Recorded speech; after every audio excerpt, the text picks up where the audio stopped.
আসসালামু আলাইকুম ওয়া রাহমাতুল্লাহি ওয়া বারাকাতুহু। সুপ্রিয় শিক্ষার্থী বন্ধুগণ, কেমন আছো তোমরা? আশা করছি সবাই ভালো আছো। আলহামদুলিল্লাহ, আমিও ভালো আছি। আজকে আমি তোমাদের সাথে আলোচনা করব নবম এবং দশম শ্রেণীর শিক্ষার্থীদের জন্য তথা 2026 এবং 2027 সালের এসএসসি পরীক্ষার্থীদের জন্য বাংলা দ্বিতীয় পত্র। বাংলা দ্বিতীয় পত্র এই বিষয়ে ব্যাকরণ অংশ তথা বাগধারা নিয়ে আজকে আমি আলোচনা করব। বাগধারা যদিও সহজ, কিন্তু তোমাদের পাঠ্য বইতে বাগধারা অনেকগুলো দেয়া আছে। সেখান থেকে পরীক্ষায় কোন কোন বিষয়গুলি আসবে সেই বিষয়গুলো আজকে আমি তোমাদেরকে সংক্ষিপ্ত করে সুন্দরভাবে বুঝিয়ে দেওয়ার চেষ্টা করব। কাজেই আর আলোচনা না বাড়িয়ে চলো আজকের আলোচনায়। আলোচনার শুরুতেই বলে রাখি, যারা যারা আমার চ্যানেলটি এখনো সাবস্ক্রাইব করনি তারা সাবস্ক্রাইব করে দেবে, বেশি বেশি করে লাইক কমেন্ট শেয়ার করবে। আমি প্রথমে বোর্ডে কয়েকটি বাক্য লিখেছি, সেগুলো পড়ে শোনাচ্ছি। দেখো, আমি এক কথার মানুষ, বলেছি যখন করেই দেখাবো। অঙ্ক মিলবে কি করে, গোড়ায় গলদ করে বসেছ।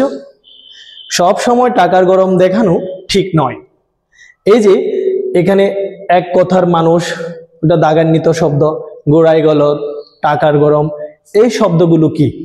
এই শব্দগুলো হলো বাগধারা, অর্থাৎ বাক্যে ব্যবহৃত যে শব্দগুলো আক্ষরিক অর্থ না বুঝিয়ে ভিন্ন কোনো অর্থ বোঝায়, তখন তাকে বলা হয় বাগধারা।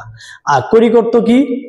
কোনো একটি শব্দ শোনার সাথে সাথে তার যে অর্থ আমাদের মাথায় ভেসে ওঠে সেটি হলো তার আক্ষরিক অর্থ, মুখ্য অর্থ।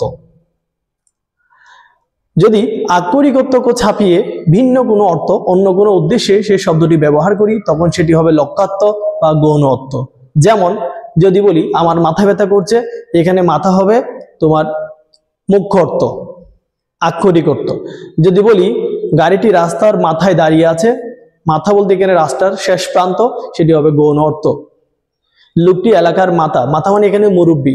কাজেই এই যে শব্দগুলো দেখতে পাচ্ছ সেগুলো বাগধারা। যদি আমরা বাগধারা ব্যবহার করি, ভাষা সুন্দর হবে, ব্যঞ্জনা সৃষ্টি হবে, বাক্যের মধ্যে শুনতে ভালো লাগবে। আমি এক কথার মানুষ, বলেছি যখন করেই দেখাবো। এখানে এক কথার মানুষ মানে হলো দৃঢ় সংকল্প ব্যক্তি। অঙ্ক মিলবে কি করে, গোড়ায় গলদ করে বসেছ। এখানে গোড়ায় গলদ মানে শুরুতেই ভুল। সব সময় টাকার গরম দেখানো ঠিক নয়। এখানে টাকার গরম হলো অর্থের অহংকার, মানে বৃত্তের অহংকার। কাজে আজকে আমি তোমাদের সাথে আলোচনা করব বাংলা সেকেন্ড পেপার বাগধারা। যারা এসএসসি 2026 এবং 2027 নবম এবং দশম শ্রেণীতে যারা অধ্যয়নরত, তাদের জন্য আজকের ক্লাস। আজকে তোমাদের সাথে আমি আলোচনা করব বাগধারা। বাক্যের বর্গ। বর্গ যখন বাচ্যার্থ বা আক্ষরিক অর্থ ছাপিয়ে বিশেষ কোনো অর্থ প্রকাশ করে, তখন তাকে বাগধারা বলে। বর্গ কি? বাক্যের মধ্যে একাধিক শব্দ দিয়ে গঠিত বাক্যাংশকে বলা হয় বর্গ। বাগধারার প্রয়োগে ভাষা প্রাণবন্ত হয় এবং বাক্য অধিক ব্যঞ্জনা। ব্যঞ্জনা কি? শব্দের আবিধানিক অর্থের বাইরে একটি গৌণ বা ইঙ্গিতপূর্ণ অর্থ সৃষ্টি করলে তাকে বলা হয় ব্যঞ্জনা। তাহলে বাগধারা প্রয়োগের ফলে কি হয়? ভাষা প্রাণবন্ত হয় এবং বাক্য অধিক ব্যঞ্জনা সৃষ্টি হয়। বাগধারা যেহেতু আক্ষরিক অর্থ ধারণ করে না, সেহেতু বাগধারা ঠিক কি অর্থ প্রকাশ করে তা ভাষা ব্যবহারকারীকে সে ব্যাপারে সচেতন থাকতে হবে। বাগধারা এক অর্থে অতীতকালের সামাজিক ও সাংস্কৃতিক ঘটনার স্মারক। এমসিকিউতে আসবে বাগধারা অতীতকালের সামাজিক ও সাংস্কৃতিক ঘটনার কি স্মারক। এখান থেকে যে এমসিকিউ গুলো পরীক্ষা আসবে তোমাদের সঠিক উত্তর সেগুলো দেখো কিভাবে হতে পারে পরীক্ষার প্রশ্ন। বহু নির্বাচনী পরীক্ষায় তোমাদের এইভাবে থাকতে পারে, বাক্যের বর্গ যখন বাচ্চাত্ব ছাড়িয়ে বিশেষ কোনো অর্থ প্রকাশ করে, তখন তাকে কি বলে? প্রত্যয়, বাগধারা, সমাস, কারক। উত্তর বাগধারা। কি প্রয়োগের মাধ্যমে ভাষা প্রাণবন্ত এবং বাক্য অধিক ব্যঞ্জনা সৃষ্টি করতে পারে? প্রত্যয়, কারক, বাগধারা, সমাস। উত্তর বাগধারা। এটা ফন্টের কিছুটা পরিবর্তন। বাগধারা ব্যবহারের সময় ভাষা ব্যবহারকারীকে কোন বিষয়ে সচেতন থাকতে হবে? শব্দ, অর্থ, প্রয়োগ, বর্গ। উত্তর অর্থ। 4 নম্বর, বাগধারা অতীতকালের কোন ঘটনার স্মারক? সামাজিক, অর্থনৈতিক, সামাজিক রাজনৈতিক, সামাজিক মানসিক, সামাজিক সাংস্কৃতিক। এখানে হবে সামাজিক ও সাংস্কৃতিক। এরপরে দেখো, নিচের ছকটি মুখস্থ করতে হবে। আমি তোমাদের এখানে একটা ছক দিয়েছি, সেটা তোমাদের অবশ্যই মুখস্থ করতে হবে। কি কি দিয়েছি দেখো, অক্কা পাওয়া, অবলিক দিয়ে দিয়েছি পটল তোলা, অর্থাৎ অক্কা পাওয়া এবং পটল তোলা এই দুটি বাগধারা অর্থ হলো মারা যাওয়া। অমাবস্যার চাঁদ, ডুমুরের ফুল এই দুটির অর্থ হলো দুর্লভ বস্তু, যা সহজে পাওয়া যায় না। এরপর অথৈ জলে পড়া এবং অকুল পাথার এই দুটির অর্থ হলো ভীষণ বিপদ। অহিনকুল, অহিনকুল সম্পর্ক, তারপর সাপে নেউলে দাগ কুমড়া সম্পর্ক, এগুলোর অর্থ হলো শত্রু সম্পর্ক, মানে ভীষণ শত্রুতা। অক্ষরে অক্ষরে যথাযথ, অন্ধকার দেখা, দিশাহারা হয়ে পড়া। অন্ধকার দেখা মানে দিশাহারা হয়ে পড়া। অন্ধের দোষী বা অন্ধের নড়ি, এটার অর্থ হলো একমাত্র অবলম্বন। অরণ্যের উধন, নিষ্ফল অনুনয়, মানে কোনো কাজে আসে না, শুধু শুধু চেষ্টা করা, শুধু শুধু রিকোয়েস্ট করা। অর্ধচন্দ্র, ঘাট ধাক্কা দেওয়া, মোস্ট ইম্পর্টেন্ট। আকাশ কুসুম, অসম্ভব কল্পনা। আঙ্গুল ফুলে কলা গাছ, হঠাৎ পরলোক হওয়া। 18 মাসের বছর, দীর্ঘসূত্রিতা। দীর্ঘসূত্রিতা মানে কুড়ে স্বভাব, অলস। আষাঢ়ে গল্প, আজগুবি গল্প। ইস্তে পাকা, অকাল পক্ষ। পুরনচণ্ডী, বেহিসাবি। পুরুচিঠি, বেনামি চিঠি। উত্তম মধ্যম, বেদম প্রহার বা মারা। 19-20 সামান্য পার্থক্য। 49 বাইর, পাগলামি। এক কথার মানুষ, দৃঢ় সংকল্প ব্যক্তি। একচোখা, পক্ষপাতিত্ব। এলাহি কাণ্ড, বিরাট আয়োজন। এসপার পুষ্পার, চূড়ান্ত মীমাংসা। ওজন বুঝে চলা, আত্মসম্মান রক্ষা করা। এখানে সহায়ক থেকে ও পর্যন্ত গুরুত্বপূর্ণ যেগুলো রয়েছে সেগুলো আমি তোমাদের সামনে উপস্থাপন করলাম। তোমরা এই ছকটি মুখস্থ করবে। এদিকে গুলো বাগধারা আর এদিকে গুলো হলো অর্থ। এখন এখান থেকে পরীক্ষায় কিভাবে তোমাদের এমসিকিউ আসবে সেই বিষয়ে আমি তোমাদের সামনে এখন তুলে ধরবো। দেখো, পরীক্ষায় প্রশ্ন আসবে এরকম, নিচের কোনটি অন্ধের যষ্টি অর্থ প্রকাশ করছে? অন্ধের যষ্টি এই শব্দের অর্থ কি? ভাগ্যের খেলা, দুর্লভ বস্তু, অসম্ভব কল্পনা, একমাত্র অবলম্বন। উত্তর একমাত্র অবলম্বন। দৃঢ় সংকল্প অর্থ কোন বাগধারার মধ্যে রয়েছে? একচোখা, এক কথার মানুষ, পুরনচণ্ডী, কংসমামা। উত্তর এক কথার মানুষ। ভাগ্যের খেলা অর্থ কোন বাগধারার মধ্যে রয়েছে? এখানে ভাগ্যের খেলা বোঝায় কোনটা দিয়ে? ভরাডুবি, অটল তোলা, অমাবস্যার চাঁদ, অদৃষ্টের পরিহাস। উত্তর অদৃষ্টের পরিহাস। ইতর বিশেষ এই বাগধারাটির অর্থ কি? ভালো মন্দ, পক্ষপাতিত্ব, গুরুত্বহীন, পার্থক্য। ইতর বিশেষ পার্থক্য। পুরনচণ্ডী এই বাগধারার অর্থ কি? উচ্ছৃঙ্খল, বেহিসাবি, নির্বোধ, গোয়াল। উত্তর বেহিসাবি। এসপার উসপার এই বাগধারাটির অর্থ মানে কি অর্থ প্রকাশ করে? সংঘর্ষ, তাগাদা, মীমাংসা, কিছু একটা। এসপার উসপার অর্থ হলো মীমাংসা। তাহলে পরীক্ষায় তোমাদের বাগধারা দিয়ে এমসিকিউ এভাবে আসে। আমি এখানে যে এমসিকিউ গুলো তুলে ধরেছি বহু নির্বাচনী পরীক্ষার জন্য মোস্ট ইম্পর্টেন্ট, তোমাদের পাঠ্য বইতে অনেকগুলো রয়েছে, তোমরা ঠিক এভাবেই পড়বে। আমি ধাপে ধাপে ধীরে ধীরে তোমাদের অন্যান্য বিষয়গুলোর উপরে ক্লাস দিয়ে যাব। তোমরা আমার ক্লাসগুলো মনোযোগ সহকারে দেখবে এবং সেই অনুসারে যদি নোট করে পড়ো তাহলে ইনশাআল্লাহ তোমরা ভালো করতে পারবে। আরো রয়েছে দেখো, কথার কথা, গুরুত্বহীন কথা, কলুর বলদ, একটানা খাটুনি, কাঁচা পয়সা, নগদ উপার্জন, কাগজে কলমে, লিখিতভাবে, কান কাটা বা ঠোঁট কাটা, নির্লজ্জ বা বেহায়া, পূর্বে সংকীর্ণ মনালো মানে ছোট মাইন্ডেড ন্যারো মাইন্ডেড মানুষগুলো, কই মাছের প্রাণ যা সহজে মরে না। যদি পুঁটি মাছের প্রাণ হয় তাহলে কি হবে তোমরা বলে দেবে।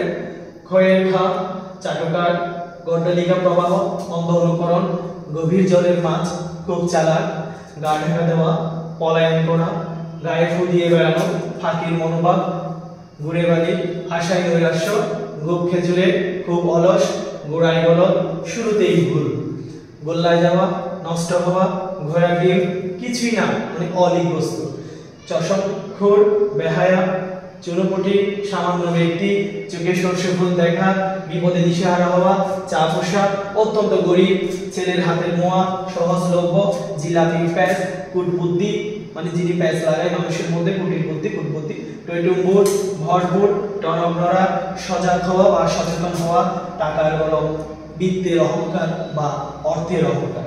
এই বাগধারাগুলো দিয়ে পরীক্ষায় তোমাদের এমসিকিউ কিভাবে আসবে দেখো। নিচের কোন অর্থটি কই মাছের প্রাণ এই বাগধারার সঠিক অর্থ প্রকাশ করে? সংকীর্ণ মনালো, খুব অলস, খুব চালাক, যা সহজে মরে না। উত্তর যা সহজে মরে না। কাগজে কলমে এই বাগধারাটির অর্থ কি? লিখিতভাবে, পুরোপুরিভাবে, সাবধানী, খাতা কলমে। উত্তর লিখিতভাবে। গুপ খেজুরে কোন অর্থে প্রয়োগ করা হয়? খুব চৌকস মানে খুব চালাক, নিতান্ত অলস, বড় গুপ, চাটকা। গুপ খেজুরে নিতান্ত অলস, খুবই লেজি। কোনটি ভিন্নাত্মক বাগধারা, মানে একটু ভিন্ন কোনটা? অহিনকুল সম্বন্ধ, আদায় কাজকলায়, সাপে নেওলে, চুকিয়ে বাড়ি। দেখো, অহিনকুল সম্বন্ধ তো ভীষণ শত্রুতা, আদায় কাজকলায় ভীষণ শত্রুতা, সাপে নেওলে ভীষণ শত্রুতা, চুকিয়ে বাড়ি। এরপর দেখো গোল্লায় যাওয়া, এই বাগধারাটির অর্থ কি? নষ্ট হওয়া, অসৎ কাজ, খারাপ কাজে যাওয়া, দোষের কাজ করা। কোনটা হবে? গোল্লায় যাওয়া মানে নষ্ট হওয়া। এরপর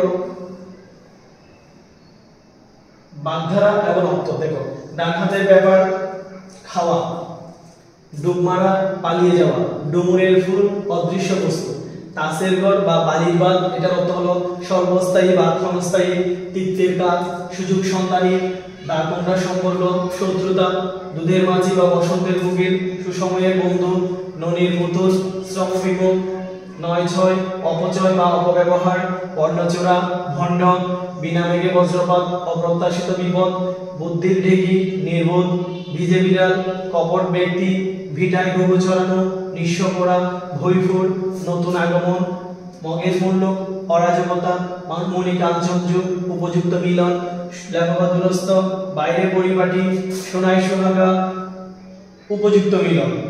লেখা দুরস্তের উপরে দেখো মণি কাঞ্চনযুগ এবং সোনাই সোহাগা, কোনটার অর্থ হলো উপযুক্ত মিলন। হাট টান, চুরির অভ্যাস, হাতে করি, শিক্ষার শুরু, শাকের করা, উভয় সংকট। উভয় সংকট মানে হচ্ছে মনে করো বাবা বলেছে ফিজিক্স পড়তে, মা বলেছে ম্যাথ পড়তে, এখন আমি পড়েছি উভয় সংকটে, মানে দুই দিকে বিপদ।